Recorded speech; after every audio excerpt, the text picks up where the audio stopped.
Speaker sir, सबसे पहले मैं आपका धन्यवाद करना चाहता हूं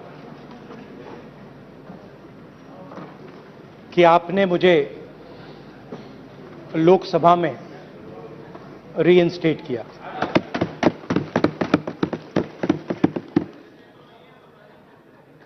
और पिछली बार जब मैं बोला तो शायद मैंने आपको थोड़ा कष्ट भी पहुंचाया, क्योंकि मैंने इतनी जोरों से अदानी जी पे फोकस किया कि जो आपके सीनियर नेता हैं शायद उनको थोड़ा कष्ट हुआ। तो वो जो उनको कष्ट हुआ,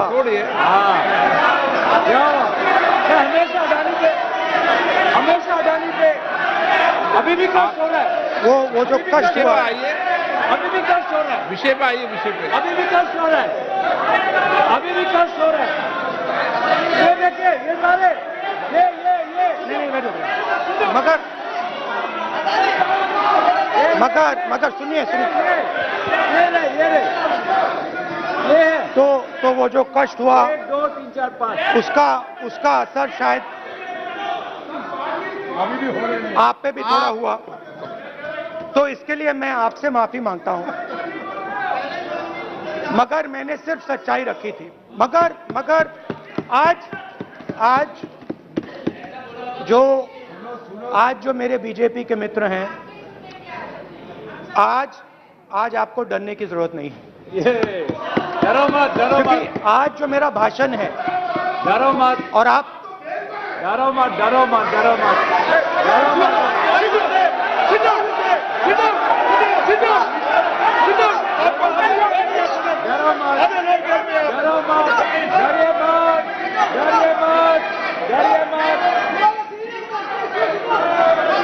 स्पीकर सर, अरे बैठ जाओ। ब्रदर तो आज कोई घबराने की जरूरत नहीं है। आज मैं अपना भाषण, मेन जो भाषण है वो अदानी जी पे नहीं बोलने जा रहा हूं। आप छोड़िए, तो आप रिलैक्स कर सकते हैं, आप शांत रह सकते हैं, क्योंकि मेरा भाषण आज दूसरी डायरेक्शन में जा रहा है।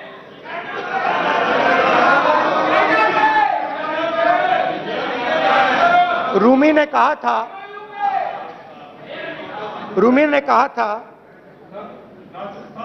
जो शब्द दिल से आते हैं वो शब्द दिल में जाते हैं। तो आज मैं दिमाग से नहीं बोलना चाह रहा हूं, मैं दिल से बोलना चाह रहा हूं।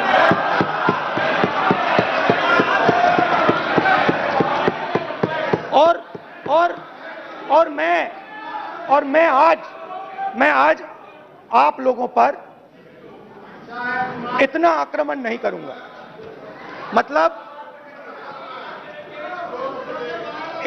एक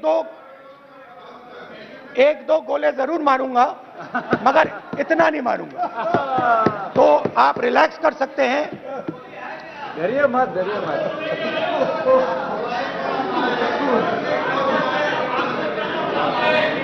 अरे रक्षा मंत्री जी आज संभाल लेंगे हम लोग।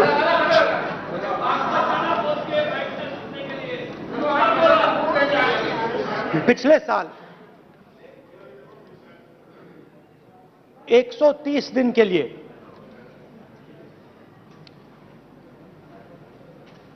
मैं भारत के एक कोने से दूसरे कोने तक गया।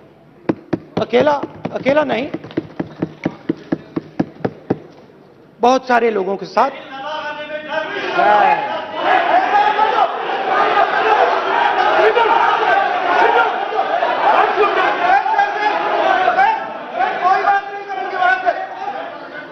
खैर, ये हमारा टाइम खत्म करने का साजिश है।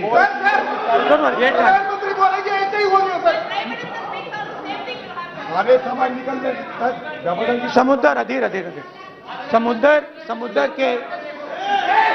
समुद्र के तट से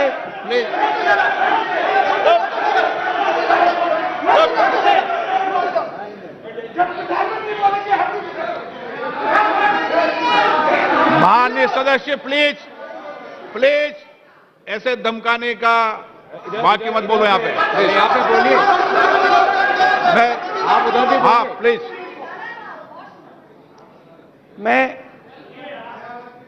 समुद्र के तट से कश्मीर की बर्फीली पहाड़ी तक चला। नहीं, लद्दाख को मैंने नहीं छोड़ा। यात्रा अभी खत्म नहीं हुई है, यात्रा जारी है और जरूर लद्दाख आएंगे, घबराइए मत।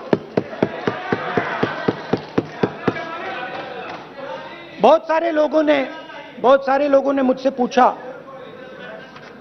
यात्रा के दौरान,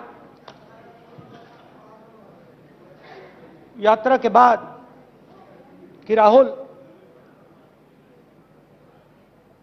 तुम क्यों चल रहे हो, क्या तुम्हारा लक्ष्य क्या है, कन्याकुमारी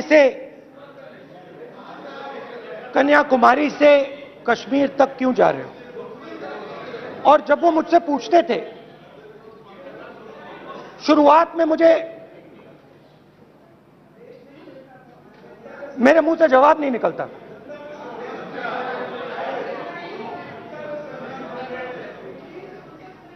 शायद मुझे ही नहीं मालूम था कि मैंने ये यात्रा क्यों शुरू की। जब मैं कन्याकुमारी से शुरू हुआ, मैं सोच रहा था मैं हिंदुस्तान को देखना चाहता हूं, समझना चाहता हूं, लोगों के बीच में जाना चाहता हूं, मगर गहराई से मुझे मालूम नहीं था।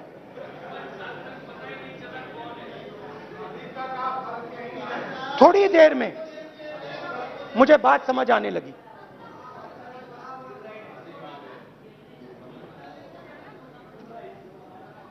जिस चीज से मुझे प्यार था, जिस चीज के लिए मैं मरने को तैयार हूं, जिस चीज के लिए मैं मोदी जी की जेलों में जाने को तैयार हूं, जिस चीज के लिए मैंने 10 साल हर रोज गाली खाई, उस चीज को मैं समझना चाहता था। ये है क्या जिसने मेरे दिल को इतनी, भाई आप रनिंग कमेंट्री बंद करो नहीं तो हम भी चालू करेंगे। सुनने का अपना धैर्य रखो। जिस चीज ने मेरे दिल को इतनी मजबूती से पकड़ रखा था, उसको मैं समझना चाहता। शुरुआत में जैसे मैंने शुरू किया, सालों से मैं हर रोज 8-10 किलोमीटर दौड़ता हूं, तो मेरे दिमाग में था कि अगर मैं 10 किलोमीटर दौड़ सकता हूं तो 25 किलोमीटर चलने का क्या मतलब, कोई बड़ी बात नहीं। ये मैंने सोचा था। आज मैं उस भावना को देखूं तो वो अहंकार था कि मैं ये कर सकता हूं, ये कुछ नहीं है। तो मेरे दिल में उस समय अहंकार था।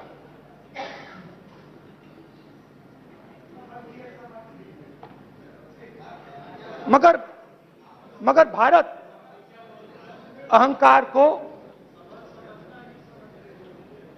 एकदम मिटा देता है, 1 सेकंड में मिटा देता है। तो हुआ क्या, 2-3 दिन में मेरे घुटने में दर्द शुरू हो गया। पुरानी इंजरी थी और जबरदस्त दर्द। हर रोज मैं उठूं और मेरे घुटने में दर्द, हर कदम में दर्द। तो पहले 2-3 दिनों में जो अहंकार था, जो मतलब भेड़िया जो निकला था, वो चींटी बन गई एकदम।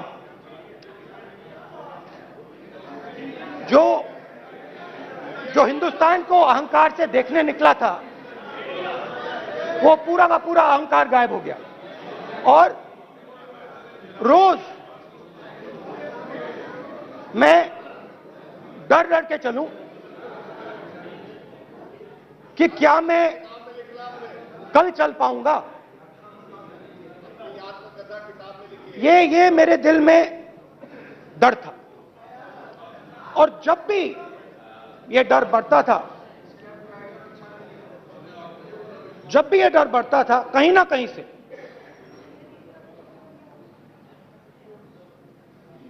कोई ना कोई शक्ति मेरी मदद कर देती थी। एक दिन मैं सह नहीं पा रहा था, एक छोटी सी लड़की आती है, मुझे चिट्ठी दे देती।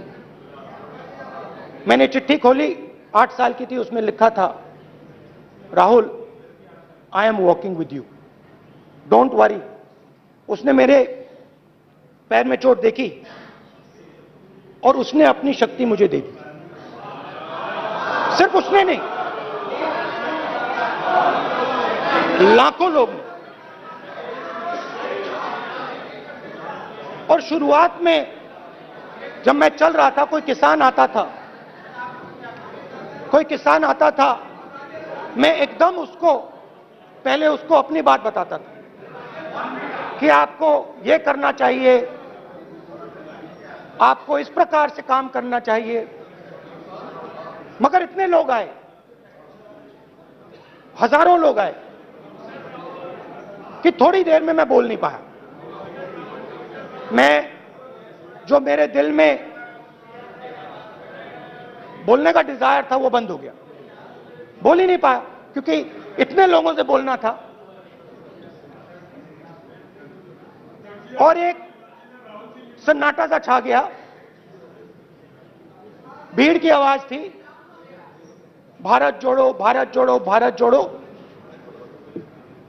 और जो मेरे से बात करता था, उसकी आवाज में सुनता गया।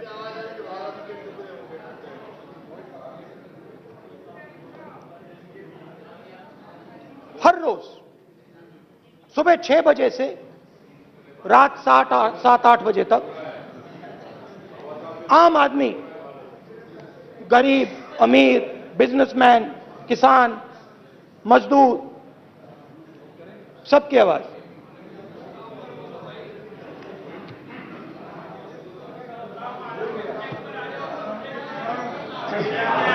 आ रहा हूं। आप कल से रुके, अब थोड़ा और रुक लो, 5-10 मिनट रुक जाओ।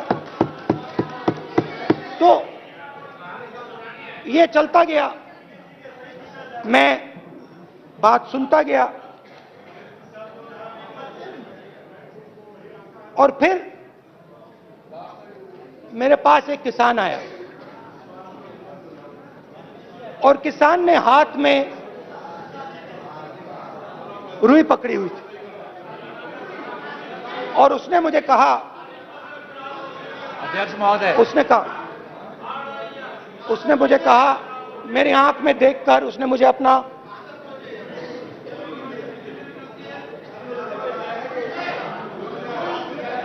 वो रुई का बंडल दिया, और उसने कहा, राहुल जी, यही बचा है मेरे खेत का, यही बचा है, और कुछ बचा नहीं है। मैंने उससे, जो मैं नॉर्मली सवाल पूछता था, भैया आपको बीमा का पैसा मिला, वो पूछा। बीमा का पैसा मिला, वो पूछा। और किसान ने मेरा हाथ पकड़ा। किसान मुझे कहता है कि नहीं राहुल जी, मुझे बीमा का पैसा नहीं मिला, हिंदुस्तान के बड़े उद्योगपतियों ने वो मुझसे छीन लिया।